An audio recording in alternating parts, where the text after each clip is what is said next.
বাংলাদেশের স্বার্থে, বাংলাদেশের স্বাধীনতা সার্বভৌমত্বে গত 17 বছর কারা লড়াই করে গেছে।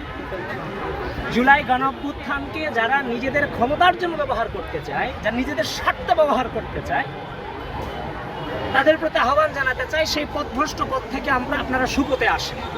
আপনারা দেখেছেন রাজু ভাস্কর্য তো অনশন হয়েছে, তো মানুষ হাস্যরসে রূপান্তরিত এমনভাবে করেছে নিজেরাই অনশন ভেঙে চলে যেতে বাধ্য হয়েছে। আমি শুরুতেই বলেছি এগুলোর কোনো ভিত্তি নাই, এখনো বলছি এগুলোর কোনো ভিত্তি নাই, ভবিষ্যতে বলে যাচ্ছি নিজের স্বার্থ হাসিল করতে গিয়ে বাংলাদেশের মানুষকে ব্যবহার করার সুযোগ আলটিমেটলি নাই। কারণ জুলাইকে স্পেসিফিক করার সুযোগ নাই, জুলাইয়ের অধিকার প্রত্যেকের। আমি দাঁড়িয়েছি, আমাকে আপনারা দেখেননি জুলাইয়ের ফ্রন্ট লাইনে? আপনারা কি জুলাইয়ের ফ্রন্ট লাইনে ছিলেন না? কে কয়টা গাড়ি বাড়ির মালিক হয়েছেন আমাকে কিছু হিসাব দেন তো ভাই, কে গাড়ি বাড়ির মালিক হয়েছেন? কিন্তু এই জুলাইটাকে কুক্ষিগত করে একটা অংশ সম্পদশালীতে রূপান্তরিত হয়েছে জুলাইয়ের নাম বিক্রি করে।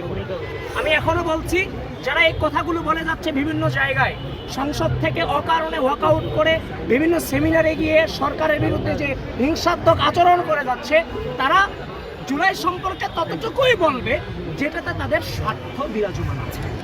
যেখানে তাদের স্বার্থ নাই সেখানে তাদের জুলাই নাই।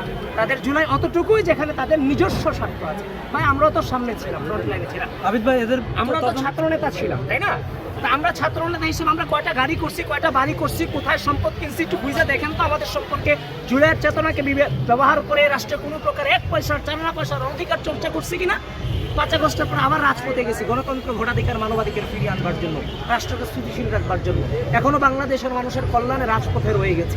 আপনারাও রাজপথে ছিলেন, কই আপনারাও বিক্রি করেন না? আমরাও তো জুলাই বিক্রি করি না। তাহলে যে স্পেসিফিক অংশটা জুলাইকে বিক্রি করে জুলাইয়ের সুবিধা নিয়ে সংসদ পর্যন্ত গেছে, ওটা তো আমরাও নিতে পারতাম। কই আমরা তো জুলাইকে বিক্রি করিনি। সুতরাং আপনারাও আপনাদের জায়গা থেকেই কোশ্চেনগুলো তুলে আনবেন। কারো স্পেসিফিক স্বার্থ, নিজস্ব স্বার্থ হাসিল করবার জন্য গোটা বাংলাদেশের জনগণকে নিয়ে ছিনিমিনি খেলার কোনো সুযোগ বাংলাদেশে নাই। কারা তারা কারা নাম বলছেন না?